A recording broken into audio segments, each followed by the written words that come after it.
Preparing to live stream the meeting. Put your smile on. Setting it up.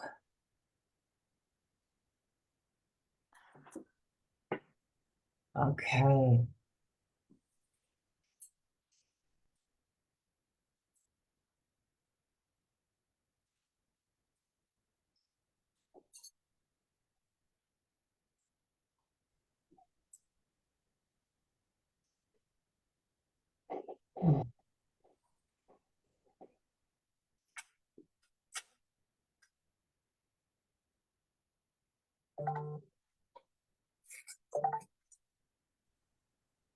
Live. Yes, we are live. Hello, everybody. Welcome to Miss Judy Cares Live. Oh, it says my internet connection is unstable. Ah! Oh, well, boy. Jesus, take the wheel. It's Oh, always something. always something. Hey, how you doing tonight? We haven't even had a chance to catch up. I saw you. The jail was great yesterday. I don't know. I announce on Facebook before I go in every time and to get prayer, and I just am sensing just the most amazing I don't know, sense of support. Support. God right there with us. It's different, and it's a very good different. Well, that's great. I'm glad you shared that. So everybody out there in Facebook land that's praying, take note that it's making a big difference in how your experience is. And realize this, you're going in there with me as a prayer partner. You're part of my going in there. You're going in there with me. And I don't know, I feel a lot of peace and a lot of, I can't even think of the word I want to say, a lot of encouragement as I go in. Maybe not quite as alone, knowing that you've got prayer people out there praying. Right. Yeah. That's great. Well, it's very good. Isn't it? It's because like you said, everybody that's praying is actually going in with you. It's like, this is really the beautiful part of my ministry. Right. I'm not doing this by myself. First of all, only the Holy Spirit can do what he does in the cell blocks, but just going in there, everyone who prays for me is going with me. They are a significant part of this ministry. Yeah. And so every woman's life that changes as a result of your ministry, they get rewards for as well. Absolutely true. So that's great. Yeah. You're one of those people. We thank you. We appreciate you. Please keep it up. Don't stop now, because so many lives are at stake. That's true. So many lives are at stake, right? They're making life or death decisions when they make those choices when they leave about whether they're going to rehab or going back into their old patterns. And it is really tough to beat an addiction.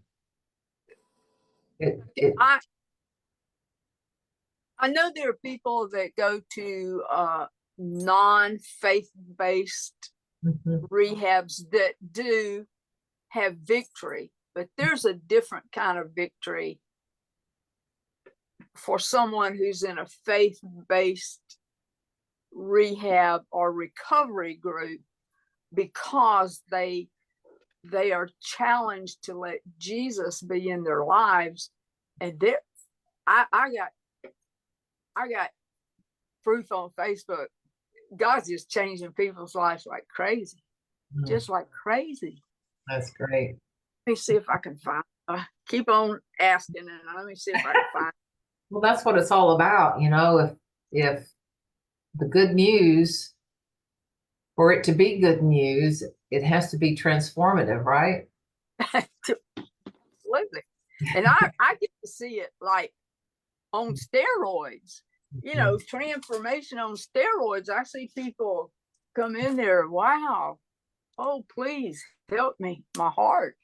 And then when they connect and understand some of, we're all subject here, so I'm sorry, but some of the biggest things people deal with is shame and guilt and rejection and just feeling horribly about themselves. And then when they see that Jesus has been pursuing them all this time, come on, girl, let's get this together. So let me read what one of my special little spiritual children posted today. I can't give her name because I didn't ask for permission, but she posted this.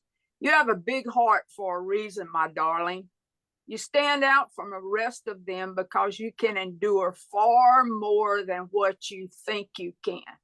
You are so strong and so brave, even when your heart has been ripped apart and is beyond recognition, even when you have been left alone by the ones you needed most, you still got up and faced another day. You are the bravest of them all, a survivor who makes sure she's a thriver.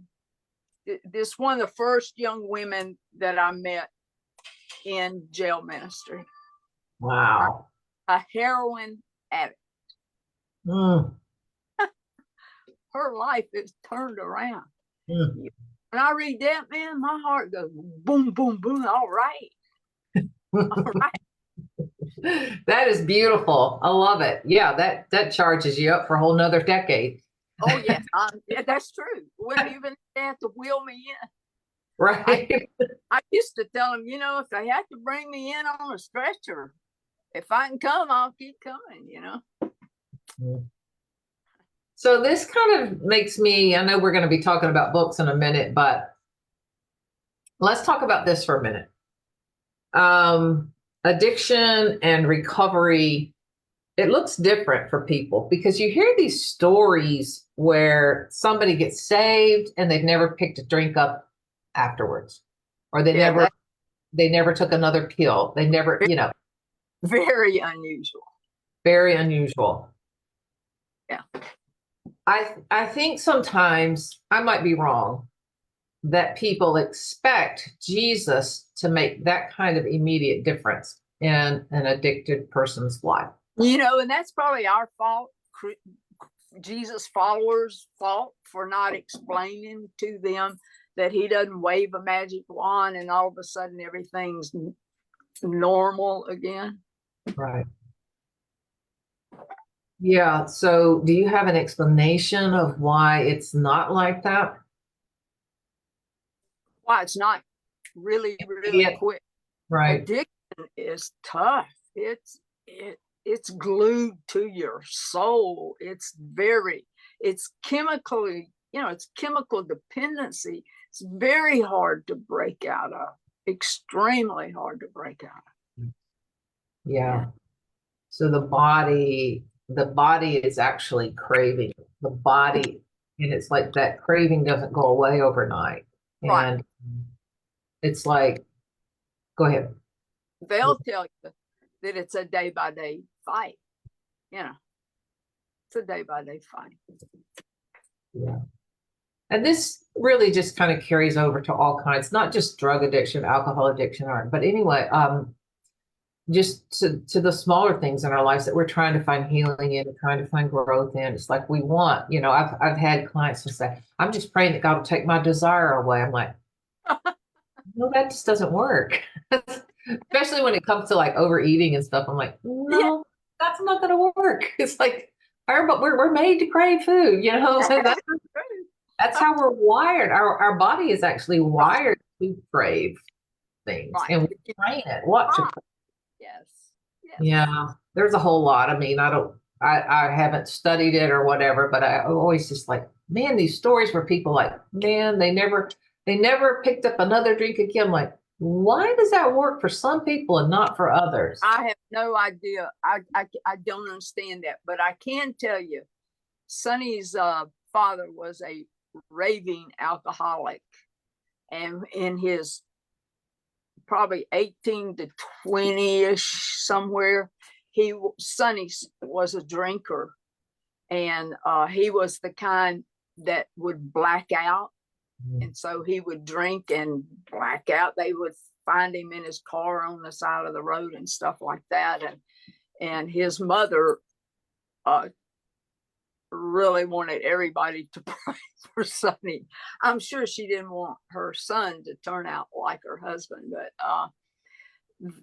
one of his sisters, it was actually Betty, Calvin's mom, got him. I think that's who got him to go to church. And no, they took him to a Billy Graham crusade, and he trusted Christ, and he never drank again.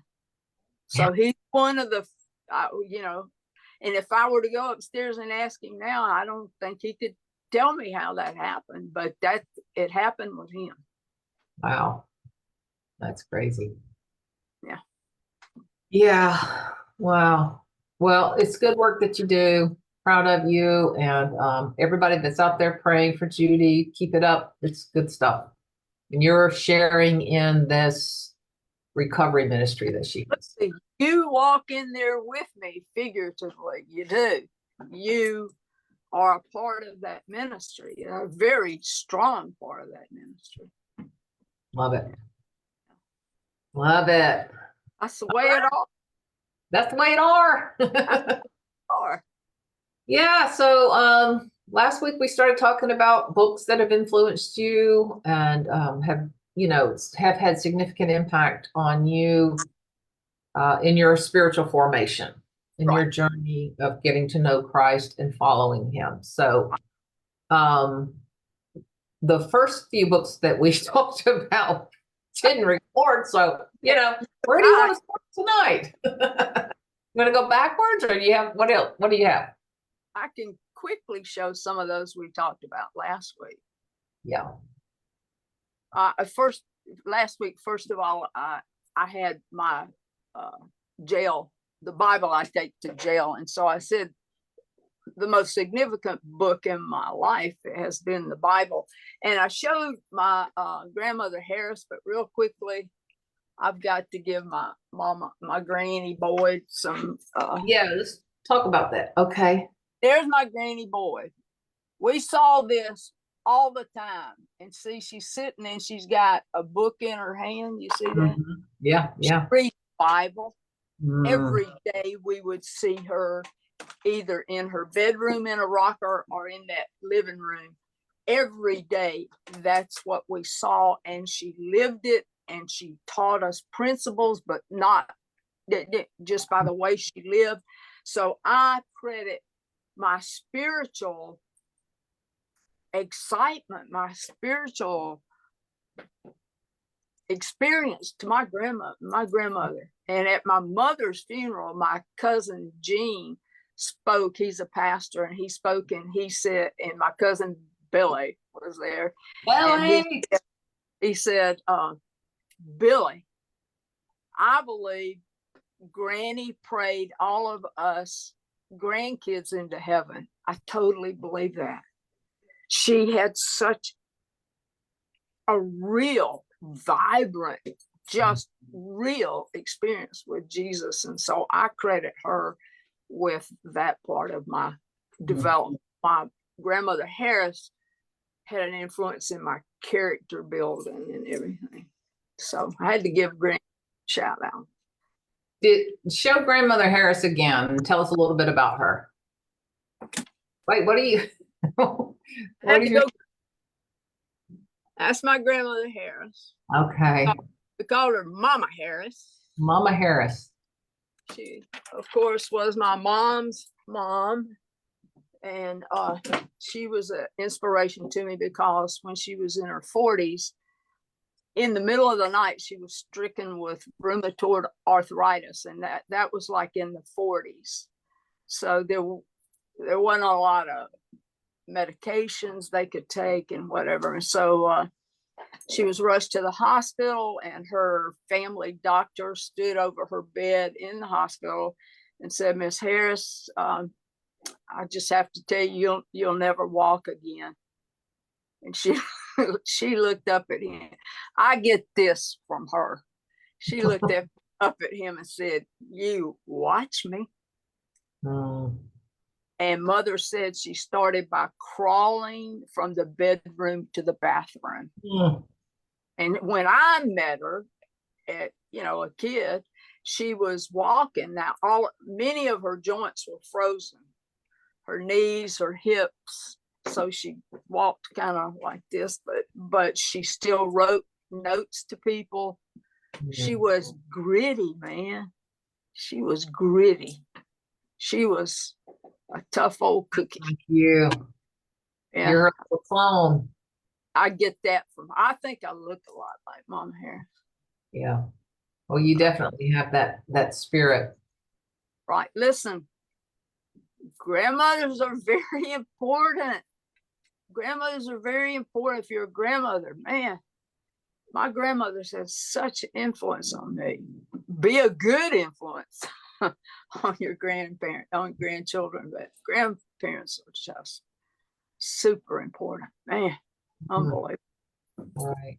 Never Right. met my father's father. He died the same year I was born.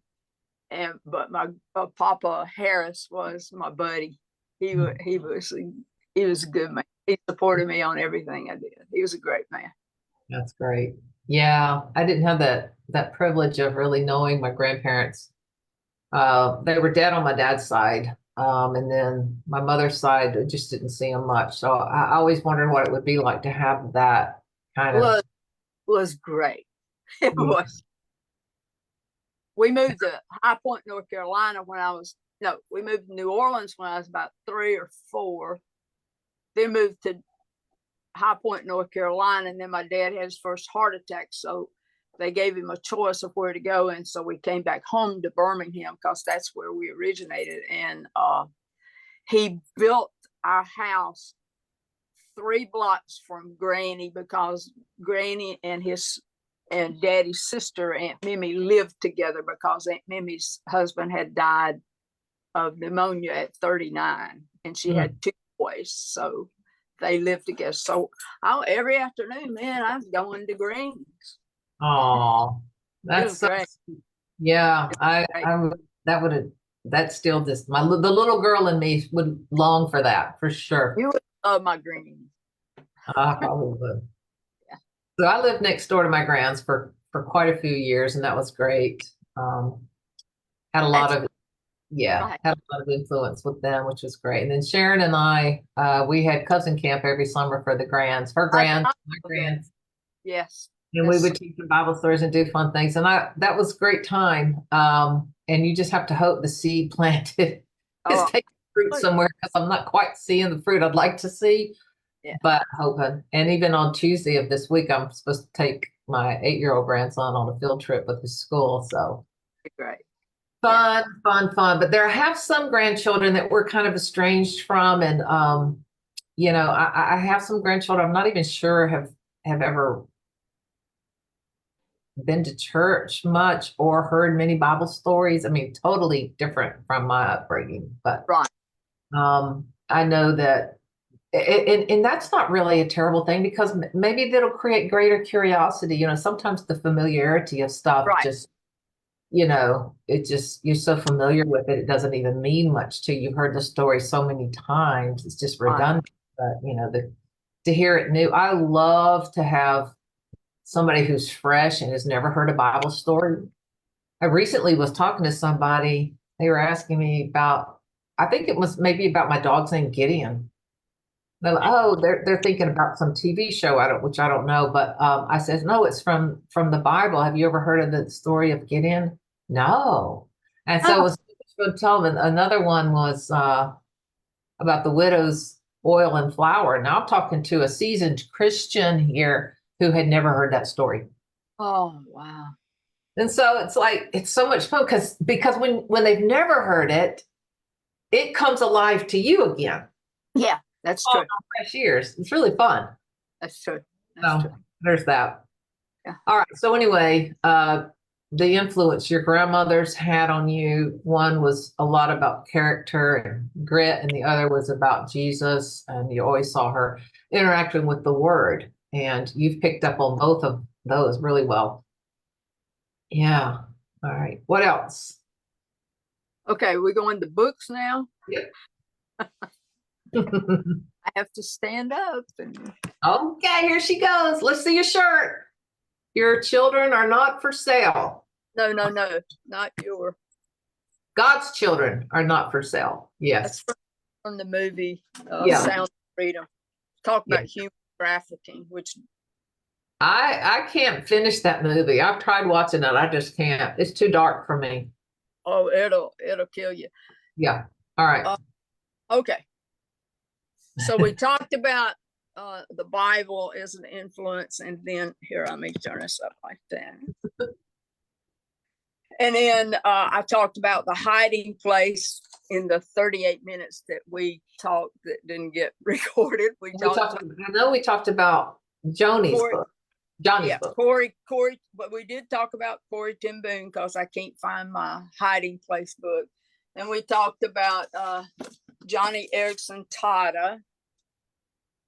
That's her first book. This is a young woman at 16. She jumped into shallow water and broke her neck. Did she break the neck? Because she can't. They had to teach her how to use it. Anyway, she's a quadriplegic. Yeah.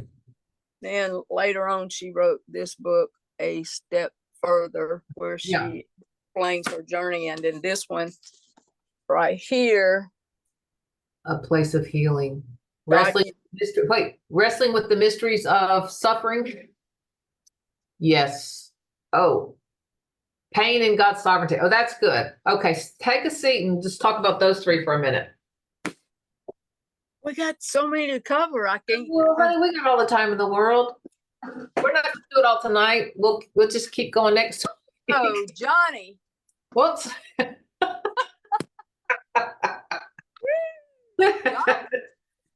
Johnny's not much younger than I am. So I was probably in my early 20s when she was injured and was a quadriplegic. And this is her experience when she was in the hospital and how she struggled with just the fact she was very athletic.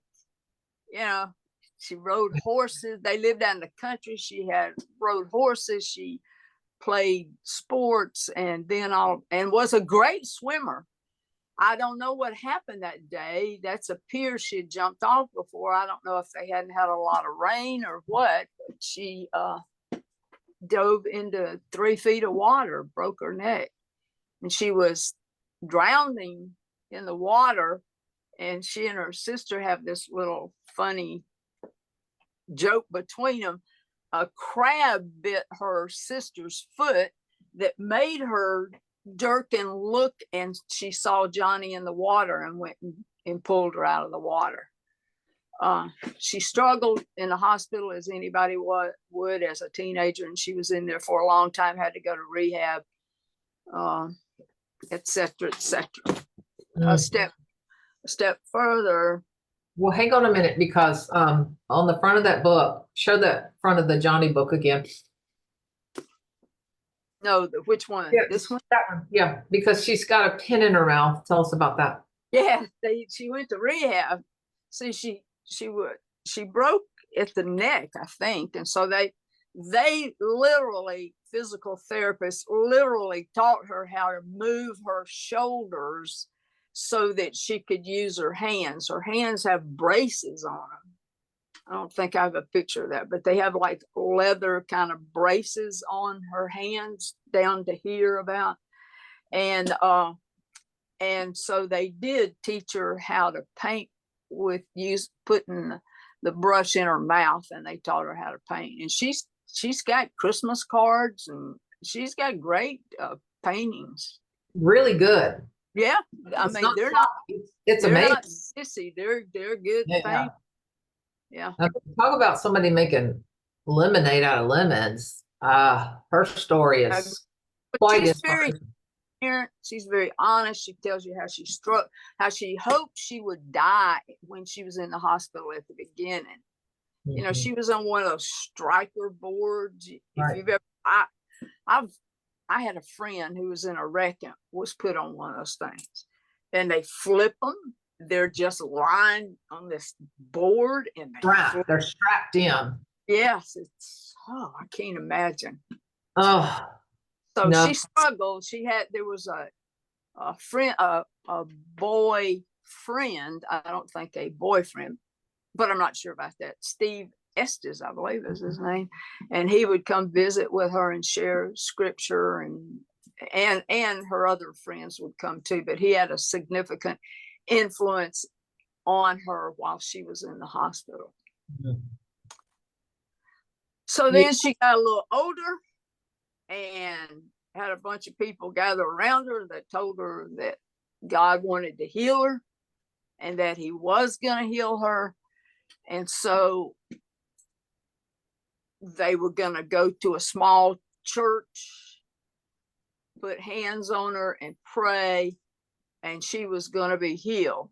And they did all the steps and got there and prayed, and she came out in a wheelchair. God did not choose to heal her. Mm-hmm. And so that put her to bed. I mean, she just shut down. Okay, that's it. Forget that. She's probably somewhere in her 20s, maybe even older than 20s to 30s. And she was living, I think, with her sister. She's the baby. Johnny is the baby of the family. Named Johnny because they had all girls and the dad wanted a boy. And Johnny turned out to be a girl. So it's Joni, but they pronounce it Johnny. So her sister finally got tired of it and went in one day and jerked the curtains back and said, you know what? It's time to get up. It's time you got out of this bed and get up. And so she began her recovery at that point. And that's her step further. Okay, that's the step further book. It's it's tough. So what are you gleaning from those two books as you're moving in your own journey with God? Well, here's the one that really, I can answer your question with this one. A place of healing. So we moved to Montevallo, Alabama in 2016, and I had started the jail ministry. And one day I came home from getting my hair fixed, and I had a heel on my boot. While I was at the salon, I looked down and the rubber part of the heel was coming loose. So while I was sitting there talking to the stylist, I just jerked the rubber part off of that heel. And that was it. Forgot it. Came home. Had to come downstairs with a bunch of things in my hand that had to do with jail ministry, papers and all kinds of stuff, and opened the door, took my first step on the top step, and under the rubber heel was all plastic.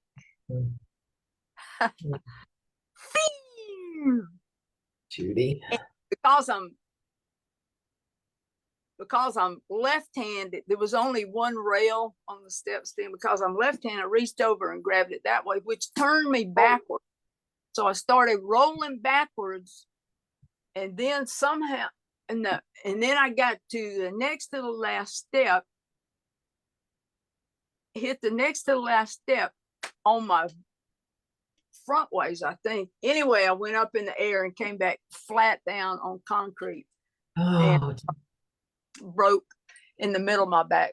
I have a compression fracture, broken bone in my back. So anyway, I really went downhill with that, because talk about pain.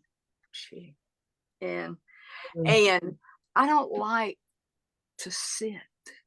I don't like to be shut down. But there was purpose in it for God to teach me some things. But so then during that time, I read this book.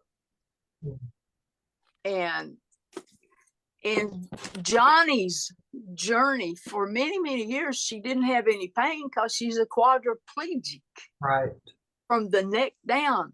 But then somehow nerves started getting irritated, and now she lives in pain a whole lot of the time. And it just, oh, it's just like, are you kidding me, God? Right. Are you kidding me? Absolutely. Like, why don't you throw gasoline on the fire? Well, It feels so unfair. gasoline did come on the fire. She got breast cancer. Yes. That's just wrong. Yes, got breast cancer. I don't know if she had mastectomies or not, but she did have surgery, chemo, all that kind of stuff came out of it. And a couple of years later, it came back again. She went through all that stuff again. Hey, then COVID hit. She got COVID, got put in the hospital. Now, and this was after I got to see her at Briarwood Presbyterian Church. She came here and spoke. Because she's one of my heroes, so I wanted to hear her. And she had agreed to come out and meet people out front. So I was just okay.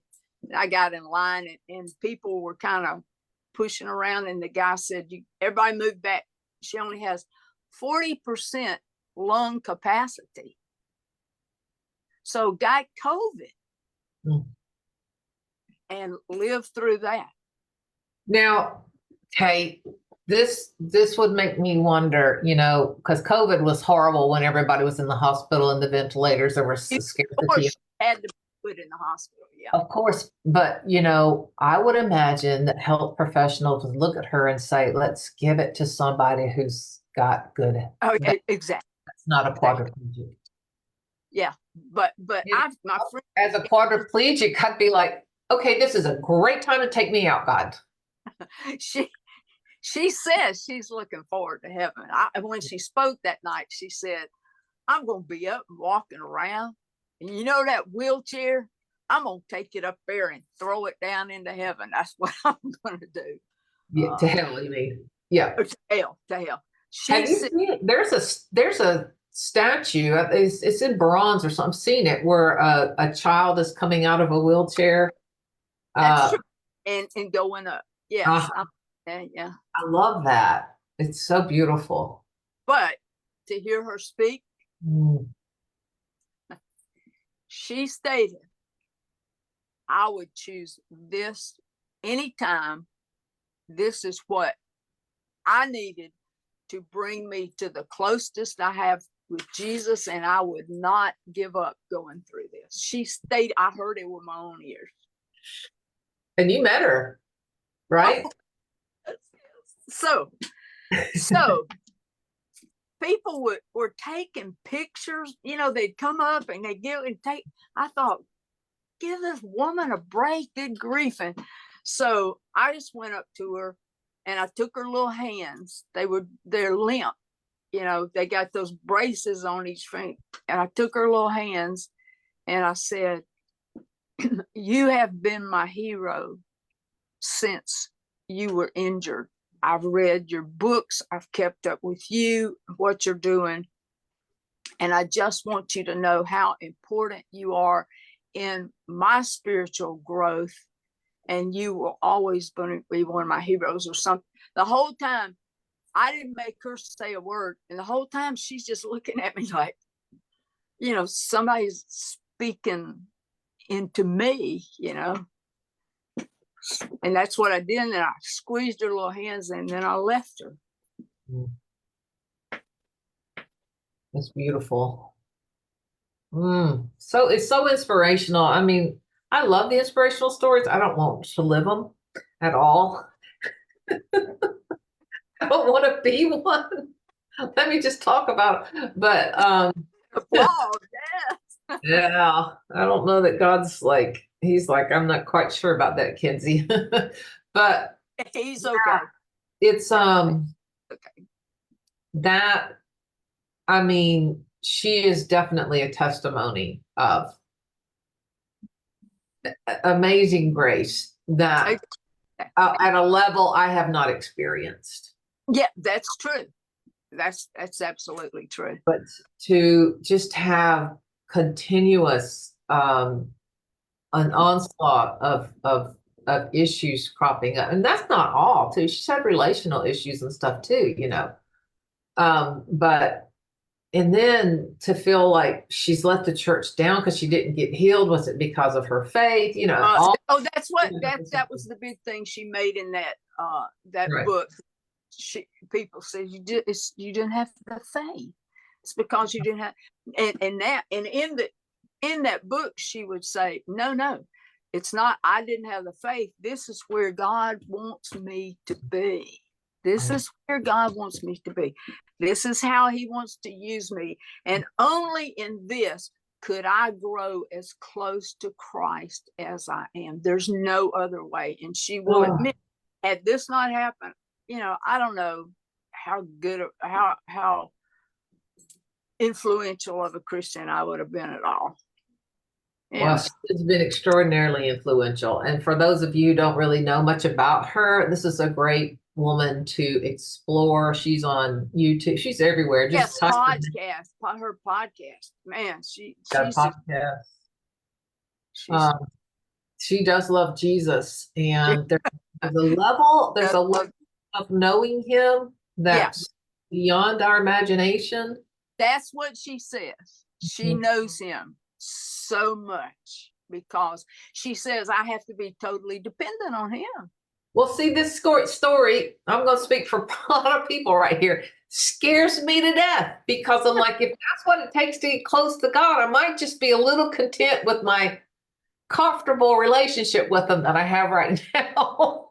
I just think there's a depth of relationship that probably she can have that we don't have, but we should strive for that. And that's what I'm scared.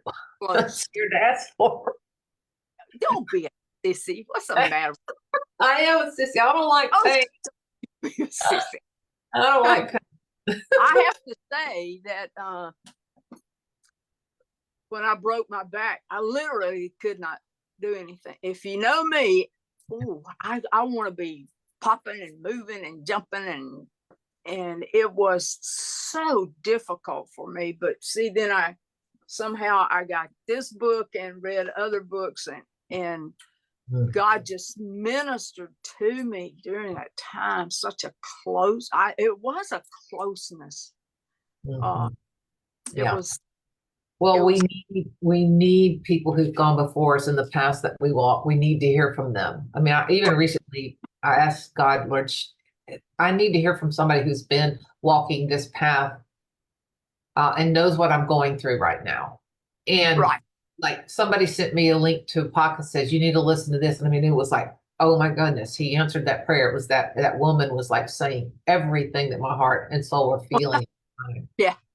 Okay. But to hear from somebody who's walked it and come out on the other side victorious, you know, we need to hear that. And that's the whole point too, is that God intends for us to grow in the context of community, and books can be a form of that, because there's a lot of people who are unchurched or isolated and all of that. And we're talking about books, but books can really be a tool to come alongside you. And I would say books have really raised me in a lot of ways. They've opened up my awareness and spoken to me about God in ways that the church didn't, parents didn't, or, you know, and I've learned so much. So, you know, if you are, I'll just say this to your audience, if you are struggling in any way and somewhat isolated, start reading books, like find books on suffering or find books on the topic that's, you know, and just read, because Christians are writing about their encounters and their experience of God through deep times of suffering. I'm actually reading KJ Ramsey. I actually think you would really like this book. She's written 2 books. One's called This Too Shall Last. And This Too Shall Last? Oh, I'm like, I told her in a comment, I said, I hate the title of your book, because I'm like, seriously, who wants to hear that? But she's got crippling autoimmune disease that's just started in her 20s, and she's just been, anyway, that book's great. But she's written another one called The Lord Is My Courage, and it's on Psalm 23. I might have mentioned this last time. I don't remember. Did I? I don't know if it was last time. But her experience, like everything that she's saying right now is really ministering to me. And I need somebody who's walked a difficult road, just like you did. Johnny ministered to you. This woman is really ministering to me because she's sharing how she's had to wrestle through all of this, and not just her own body, her issues, but also church harm and a lot of stuff. It's really good. The Lord is my courage, and it's based on Psalm 23, and she has a chapter. Each chapter is like from 2 words of the psalm, and she's just going through it line by line, phrase by phrase. It's beautiful. I'm just amazed at her brilliance, really, in all that she's saying. But it's very helpful, and I think that's the point of what we're talking about here, because we're going to kind of wrap this up, and then go to another book next time. But let me throw out these 2 real fast. Okay. Wait, no more books. No. You just No. give you the title. Okay, give the title. Okay. Lisa Turquert. I have a hard time pronouncing her name. First, I think. Okay. Uninvited.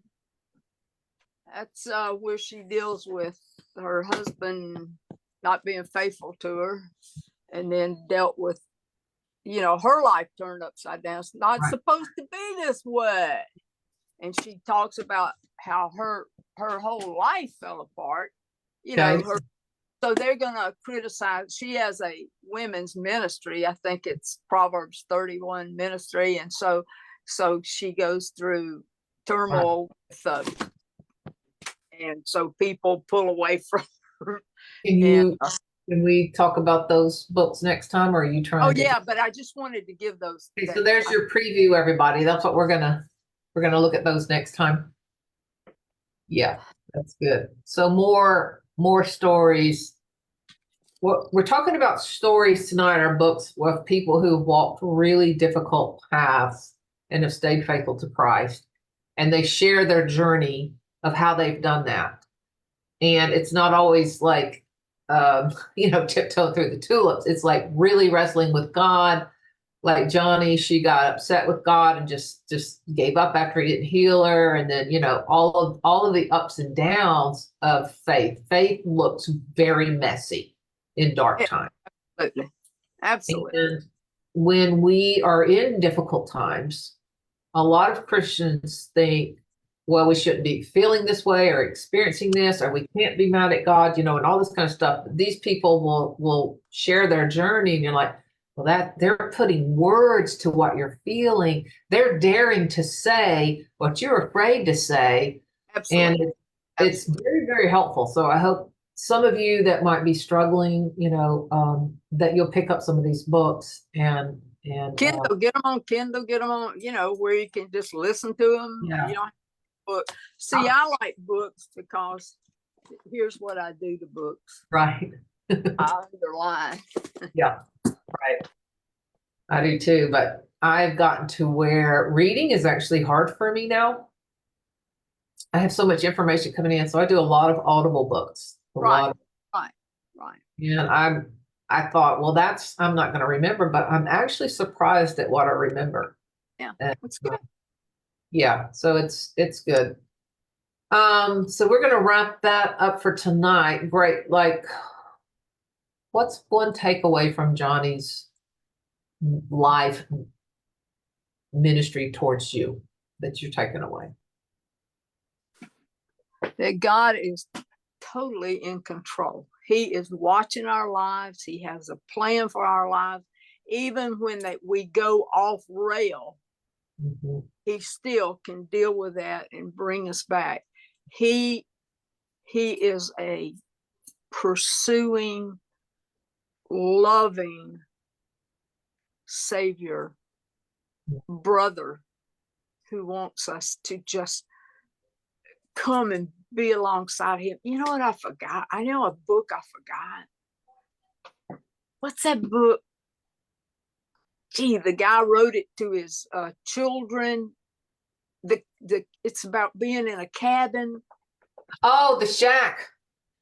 Okay. Hold that That's thought. what Let's definitely talk about the shack next that's time. what he wants. He wants us to have that kind of Yeah. friendship with him. Yeah. God is in control no matter what. That's what I get from Johnny. And I get from Johnny that he is so worthy of our loving him and serving him out of love for him. He is so worthy. So after you fell and had your back injured, her book really ministered to you. Talk a little bit about what you were wrestling with that back injury and how you worked through it. Hey, the pain, I've never experienced pain like that before. It keeps going through my mind. So I'm going to mention my physical therapist at that time. Her name is Carden, and Carden helped me so much, man. That I had, I had a period of time where I was in this thing called a turtle brace. It was horrible. I had to sleep in that thing. Ooh.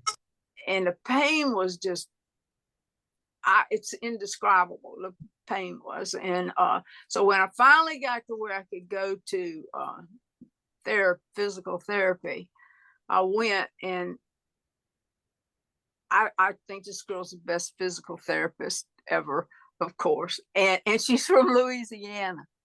So the minute I walked, and this right after I'd moved to Alabama, so we just hit it off. And so she worked with me for several sessions, and she said, "That's it. I've had it. Something's wrong. Something's wrong. You go back to your doctor and tell them they need to do some X-rays, MRIs. Something was wrong." And there was a problem. They had done this stuff called kyphoplasty, where they put cement between the two vertebrae, and it's supposed to separate the vertebrae. And what it did was just set the thing up like this, and it crumbled. And so she said something is not right. And if she hadn't picked that up and was very, solid on this, something is wrong, then that got me, where they really knew what the problem was, not that there's a whole lot they can do with it. So now I'm into pain management, got pain management doctors. But if she had not spoken up and said, "I'm enough of this, something ain't right," I would have suffered a lot longer. But the pain was excruciating, and the inability to do the things I wanted to do. See, I had to stop going into the jail for I don't know how long, because I couldn't stand, I couldn't sit, I couldn't. So but it was sweet time of fellowship with God, because I couldn't do anything else. So I was reading scripture, and I was reading books, and God just ministered to me just amazingly. I think I can say it was worth it because of that time that I had like that. Yeah, I will say that it was worth it. So you have talked about how Brother Bowden would say, the grace is there for the time. That's exactly right. You experienced that. Exactly right. I'll tell you how he explained that real quickly. There was a guy named John Hess way back in church history. He was going to be burned at the stake. And the night before he knew he was going to be burned at the stake, he had a candle on a table, and he put his hand in the flame and jerked back. And oh gosh, he go, "Oh man." But when they took him out and they put him on a cross and then put him on fire, and they said until he died, he just sang hymns. That's the grace that he couldn't have when he stuck his hand into the candle, because he wasn't going through that that situation of being burned at the stake. But when he was there, he was looking up to heaven, singing. It's like Stephen when he was stoned, right? Right. Grace. God will give you the grace for whatever the situation is at that time. You won't have it now, and you'll think, oh, there ain't no way. He gives the grace at the time we need it. He says, my grace is sufficient. So that's really good words to end on. Why? No, don't scan my computer right now. I'm getting a pop-up. I don't want it to slow it down. That's a really good exit line, is to just to know that, like I was saying earlier, if I had to go through what Johnny had to go through in order to get close to God, is like, I might just be a little content with where I am. Like, have fear, and I was kind of raised in that too. Like, if you were going to really surrender your life to God, he's probably going to call you to the mission field, and you're going to be out there. Yeah, that's what we thought. That's what I thought. But now we think, if I'm going to really walk with God, I'm going to be like Johnny, or I'm going to fall down the stairs like Judy, or something. I'm like, I'll just stay in here in the pew and just check off my list. I did my devotions. I gave. He doesn't choose for everybody to go through mess like that. People that have never been through mess like that can get just as close to him. I got a hard head. I'm okay. Stubborn. Well, I'm hard-headed too, so that's scary. So you're making it worse. No, but the point is that we don't have to worry about how we could go through it, because when something does happen, the grace is there. But I know people experiencing excruciating pain right now that aren't necessarily experiencing that grace, but they haven't abandoned faith. And I'm just going to say that the journey of getting to that experience is very messy.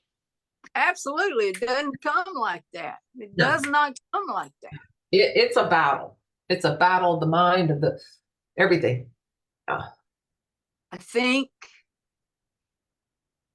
for a follower of Jesus, you do have to get to a place of surrender in whatever it is. You have to get to a place of surrender. Not easy. Oh, not for the hard-headed, stubborn people. Like, I wrestle God on everything. Right. Yeah, I do. It's like I'm a big brat. I don't go down easy. Now that I'm a little older, I'm a little farther down the road. So yeah, right.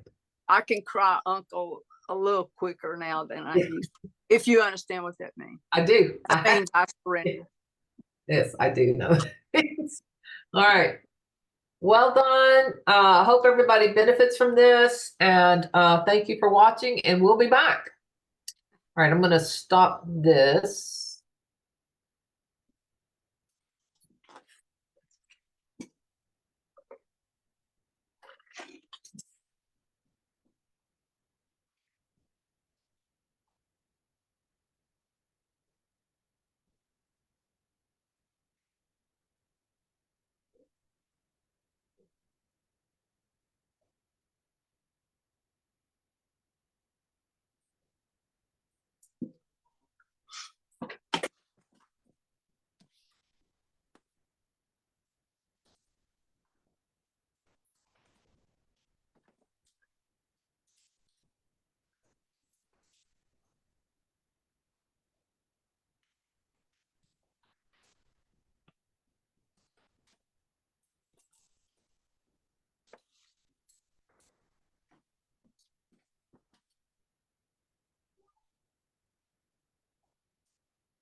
Yes.